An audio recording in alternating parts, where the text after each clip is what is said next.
Bonsoir, ravi de vous retrouver à la une de l'actualité. Le Grand Air occupé depuis cet après-midi par des intermittents, des comédiens, des artistes, des techniciens du monde du spectacle. La scène nationale de La Roche-sur-Yon a rejoint la liste de la soixantaine de théâtres et de salles actuellement occupés en France. Une action pour demander la réouverture des lieux culturels. On retrouve sur place Alexia Janet. Ils étaient près d'une quarantaine cet après-midi, intermittents du spectacle, étudiants ou même de simples personnes en situation de précarité. Ils occupent désormais le Grand Air jour et nuit pour une durée indéterminée jusqu'à ce que leurs revendications soient entendues, c'est-à-dire la réouverture rapide des lieux culturels. Je vous propose d'écouter leurs témoignages. On va essayer de se relayer, on a mis en place un planning pour les premiers jours. Le but c'est pas d'être 50 dans le bâtiment la nuit, c'est juste de l'occuper et de le faire vivre la journée sur le parvis. Il va se passer des choses souvent entre midi et 14h et 17h à 18h, des temps privilégiés avec le public. On est en face de la médiathèque, l'accès à la billetterie restera ouvert. Et du coup voilà, ça va permettre aussi sur ce parvis de discuter avec ceux qui se retrouvent dans une situation compliquée depuis plus d'1 an et qui ont besoin aussi d'être écoutés, d'être entendus. C'est une aberration totale quand on voit que les gens peuvent s'entasser dans des transports en commun, que les lieux de culte sont ouverts et que l'on prive les citoyennes et les citoyens de ce bien commun qu'est la culture et que sont les arts. C'est une aberration. Il faut savoir que cette occupation est tolérée par la direction du Grand Air, mais aussi par la municipalité de La Roche-sur-Yon. Pour nous, municipalité, il ne s'agit pas de savoir si l'on est pour ou contre l'occupation. Ce n'est pas le sujet. Pour nous, il s'agit de nous assurer que les protocoles et les consignes sanitaires vont être respectés pendant cette occupation et évidemment qu'aucune dégradation du lieu n'aura lieu. Tout simplement parce que c'est un outil de travail pour évidemment les intermittents, les techniciens, les acteurs du monde culturel et tout simplement un lieu aussi qui appartient à l'ensemble des Lyonnais et des agglo-lyonnais. Donc c'est une exigence pour nous de s'assurer ces 2 points, sécurité sanitaire et sécurité du lieu. Et leur action sera complétée dès ce week-end par une autre manifestation qui se tiendra juste ici, sur le parvis du Grand Air, ce dimanche à 11h. L'actualité, c'est aussi le déploiement dans les écoles vendéennes des premiers tests salivaires. Cette alternative au prélèvement dans le nez a été autorisée pour faciliter les tests sur les plus jeunes. La campagne a débuté ce jeudi au groupe scolaire Léonce Gluard de La Roche-sur-Yon et va se poursuivre ces prochains jours dans d'autres établissements scolaires. Le but, c'est limiter les chaînes de contamination au Covid-19. Albin Mouton.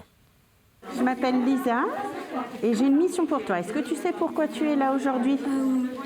Pour faire un test salivaire.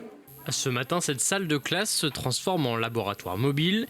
Plus d'une centaine d'enfants de 6 classes différentes se prêtent ainsi au jeu avec une mission. Tu vas pouvoir t'aider en faisant tourner ta langue dans ta bouche 5 à 10 fois. Imagine que tu manges un bonbon. Quand tu manges un bonbon, tu as de la salive. Et bien là, c'est pareil. Donc une fois que tu as de la salive dans ta bouche, quand tu te sens prêt, tu vas baisser ton masque et tu vas pouvoir prendre le flacon entre tes mains et venir mettre ta salive dans le flacon. Le but de ta mission, ça va être de tapisser le fond du flacon. Une fois les explications effectuées, les enfants s'exécutent un par un, sans souci et sans rechigner. Les tests PCR, on s'est rendu compte que par rapport aux collégiens, mais même aux certains adultes, c'était intrusif et certains étaient réticents. Le fait d'introduire quelque chose d'extérieur dans le nez pour faire le prélèvement, et ça leur faisait peur. Du coup, là, le fait que c'est la salive, c'est beaucoup moins intrusif et plus facile à réaliser. Et les parents, pour leurs enfants, là, ils adhèrent au projet. Une opération qui s'effectue grâce à une collaboration entre l'inspection académique de Vendée et le laboratoire Biorélis de La Roche-sur-Yon. Et pour obtenir les résultats, le changement de méthode de prélèvement ne modifie pas le délai d'obtention des résultats. Au niveau après analytique, c'est sensiblement la même chose pour nous au laboratoire. Donc on rend tous les résultats en moins de 12 heures au laboratoire Biorélis. Et puis l'avantage qu'on a également, c'est qu'on va pouvoir faire le criblage derrière. Donc le criblage, c'est la recherche de variants anglais, sud-africains, brésiliens. L'avantage, c'est d'avoir une très grande réactivité. Donc s'il y a des cas positifs, pour pouvoir mettre en place le contact tracing, et si tout est négatif également pour rassurer les parents et puis l'école. D'ici la fin de la journée, les résultats seront donc tombés pour les élèves qui auront effectué ces tests salivaires. Dans le département, 6 autres écoles organiseront une campagne de dépistage similaire la semaine prochaine, dont une école maternelle. À Chantenay, dans les communes alentours, c'est l'ensemble de la population qui est appelée à se faire tester. Une opération de dépistage est organisée ce samedi. Elle a été décidée par les autorités face au niveau élevé de contamination sur le territoire. Le taux d'incidence est de 274 cas positifs pour 100 000 habitants. C'est 2 fois plus élevé que la moyenne départementale. On s'est rendu compte que depuis décembre, il y avait eu d'abord quelques clusters.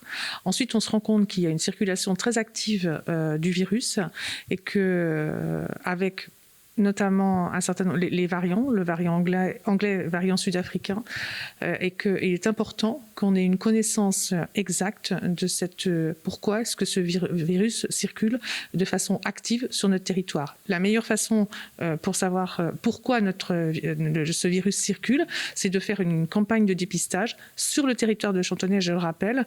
Toute la communauté de communes va être sollicitée pour venir se faire dépister. Et ce dépistage se déroulera ce samedi de 8h à 16h30 à la salle Antonia de Chantenay.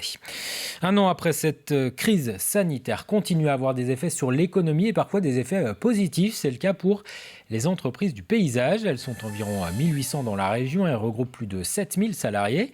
Des paysagistes qui ont vu leur activité s'accélérer ces derniers mois. Une conséquence directe des confinements et de la volonté des particuliers de se sentir bien chez eux. C'est ce qu'a pu constater Pierre Dalicieux. Cette société paysagiste n'a jamais connu ça. Depuis le 1er janvier, elle enregistre plus 80% d'appels de clients et un chiffre d'affaires en hausse de 30% par rapport à la même période l'année dernière. Ce commercial n'avait jamais été autant sollicité. Des demandes survenues juste après le premier confinement. L'ensemble des gens étaient dans leur jardin et c'est à ce moment-là que le téléphone a fait sonner parce qu'ils ont tous voulu leur jardin assez rapidement et ça a été un afflux au téléphone, inédit. Ouais.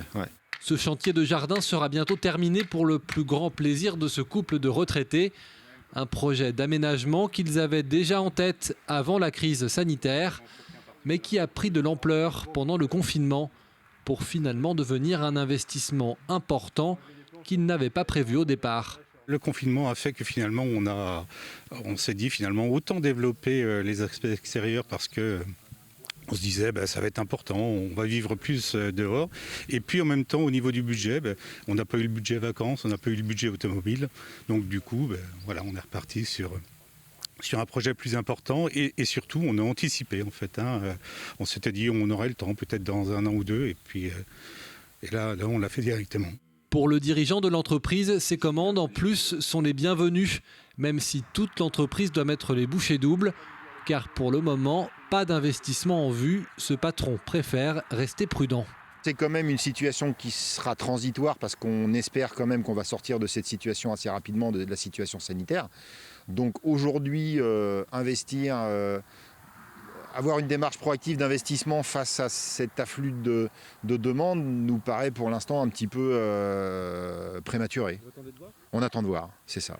Une chose est sûre, pour le printemps, bon nombre de clients pourront profiter d'un nouveau jardin avec ou sans couvre-feu ou confinement. Un contexte sanitaire qui influence aussi la consommation des Français. Fleury Michon, par exemple, a vu ses ventes en grande surface fortement augmenter lors du premier confinement. Un marché que le groupe alimentaire vendéen veut d'ailleurs consolider. Fleury Michon qui tente aussi de s'adapter au développement des ventes en drive. Écoutez. Le catégorie management d'un magasin physique et du drive, c'est pas la même chose. Là, on est vraiment sur une image, donc on a retravaillé nos images, on a retravaillé nos textes, on a investi aussi un petit peu d'argent pour que quand vous tapiez jambon de porc, Fleury Michon arrive plutôt en premier, avant certaines autres marques. Voilà, donc si vous voulez, c'est pas une action, c'est un ensemble de choses et ça prend du temps. Enfin, alors que les températures printanières peinent à s'imposer, plusieurs incendies d'habitation ont été constatés ces derniers jours dans le département. Ils sont liés à des feux de cheminée, des incidents qui peuvent souvent être évités par des règles simples comme un entretien régulier des installations. Explication. Il n'est pas toujours évident de savoir d'où vient un feu de cheminée. Ce ramoneur constate souvent des incendies liés à l'utilisation de bois mouillé ou une mauvaise ventilation du conduit. Les feux de cheminée seraient à l'origine d'un tiers des incendies domestiques en France. Quand on brûle du bois, mais sans air, il y a une très mauvaise combustion, donc il y a beaucoup de choses qui ne brûlent pas. Alors il y a des choses qui vont s'en aller dans le conduit, qui vont sortir vers l'extérieur, puis il y en a une partie qui va se coller petit à petit dans le conduit. Et on va fabriquer ce qu'on appelle du bistre. Donc c'est un genre de goudron qui est très inflammable, et quand il y en aura une certaine quantité, si par exemple, je sais pas, moi, vous mettez un papier journal ou deux pour allumer votre installation, donc vous allumez ça, il y a des petites fumerolles de papier qui vont monter dans le conduit, et au contact de la flamme, le bistre il s'enflamme. Si la plus forte saison pour ce ramoneur se passe de septembre à décembre, durant laquelle il peut faire jusqu'à 45 habitations par semaine, il n'est pas trop tard pour ramoner son installation. En fait, il n'y a pas de saison pour le faire. L'État impose au moins 2 nettoyages par an, ce qui n'est pas toujours respecté selon ce professionnel. Je pense que si tout le monde faisait 2 ramonages annuels comme la loi l'exige, il n'y aurait pas assez de ramoneurs en France. Parce que moi, j'ai entre 5 et 600 clients. S'il fallait que je passe 2 fois, tout seul, ce ne serait pas possible. Mais souvent, le simple ramonage de la cheminée ne suffit pas. Il faut aussi et surtout en avoir une utilisation appropriée. Il y en a qui s'en servent comme d'un incinérateur. Moi, j'ai trouvé des bouts de plastique, d'aluminium, des choses comme ça. Donc, je pense que si on utilise la cheminée comme on doit l'utiliser et qu'on ne s'en sert que pour brûler du bois et rien d'autre, et qu'on entretient régulièrement, les risques sont très limités quand même. Mais pas inexistant, je veux dire, c'est pas un jouet non plus, ça reste un appareil de chauffage au bois qui chauffe, donc il y a toujours un risque. Le meilleur moyen de prévenir un incendie reste de faire réviser régulièrement son installation. C'est d'ailleurs souvent au moment du ramonage que les anomalies sont détectées. C'est la fin de cette édition. Très bonne soirée sur TV Vendée.